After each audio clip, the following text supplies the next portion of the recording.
مجھے یہ بات سمجھ میں علامہ اکرام صاحب نہیں آتی، اغیار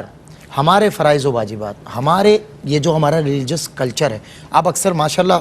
ٹارگٹ کرتے ہیں ینگسٹرز کو، میں نے دیکھا ہے آپ کے بیانات بھی سنتا رہتا ہوں، تو اس میں دیکھتا ہوں فوائد بے شمار، لوگ اس سے متاثر بھی ہو رہے ہیں اور فوائد پر لیکچرز دے رہے ہیں۔ یہ وہ ہیں جو اغیار ہیں، یعنی دوسرے مذاہب کے لوگ، اور ہمیں اللہ رب العزت نے نعمتیں دی ہوئی ہیں اور ہم اس کے فوائد پر توجہ نہیں دیتے۔ مجھے فوائد بتائیں آپ، روزے کے فوائد اور اس کے جو روزے کے فضائل ہیں اس پر بھی روشنی ڈالیں۔ بسم اللہ الرحمن الرحیم۔ بہت شکریہ سلمان بھائی۔ دیکھیے، جیسا کہ بنیادی عبادات میں سے روزے کو ایک خاص مقام اور خاص مرتبہ حاصل ہے، اور احکامات شریعہ کا جو ایسنس ہے وہ یہی ہے کہ کوئی بھی اگر اس سے متصل ہو جاتا ہے، چاہے ظاہری طور پر یا باطنی طور پر، ٹھیک ہے، اس کے اثرات اور اس کے نتائج اس کی ذات پر ضرور بالضرور مرتب ہوتے ہیں۔ ٹھیک، اغیار نے ہمارے اصول اور ضوابط کو اختیار کر کے اپنے لیے دنیا کو کما لیا، دیکھ لیں، لیکن اگر اپنے ان اصول اور ان ضوابط اور ان عبادات کے ایسنس کو اور ان کی اصل کو اختیار کر لیں تو نہ صرف ظاہر بلکہ اللہ رب العزت باطن کی پاکیزگی کے ذریعے سے دنیا کے ساتھ ساتھ آخرت کے فوائد اور ثمرات بھی عطا فرماتا ہے۔ سبحان، یہی ایمان اور کفر کے درمیان فرق ہے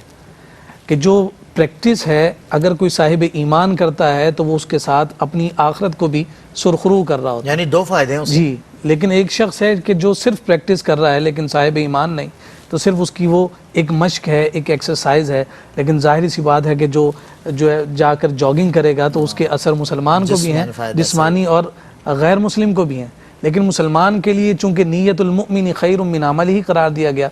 ہر عمل باعث اجر اور ثواب ہو جاتا ہے جب وہ ثواب کی نیت سے اور اچھے ارادے کے ساتھ کیا جاتا ہے۔ روزے کے جب فوائد اور روزے کے جب ہم ثمرات کی بات کرتے ہیں تو میں خلاصتاً یہ کہوں کہ روزہ ایک ایسا عمل ہے جس کے ذریعے سے نفسیاتی تربیت کو ابھارا گیا ہے۔ واہ، نفسیاتی تربیت کو کس اعتبار سے ابھارا گیا ہے؟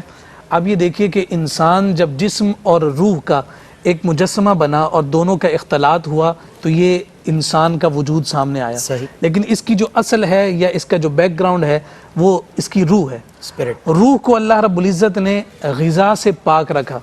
روح جو ہے وہ غذا کی محتاج نہیں، لیکن جب یہ روح کسی جسم میں داخل ہوئی تو جسم نے اس بات پر ابھارا کہ میری تو نما اور میری تو نشو تب ہوگی کہ جب مجھے غذا ملے گی۔ جیسے ہی غذا کا دخل اس روح اور جسم کے ساتھ ہوا، ساتھ ہی خواہشات نفسانی نے جنم لیا۔ اب یہ دو چیزیں انسان کے جسم میں سرایت کر گئیں، ایک اس کی روح اور دوسرا اس کا نفس، اور دونوں کا باہمی جو تقابل اور مقابلہ ہے زندگی بھر قائم رہتا ہے۔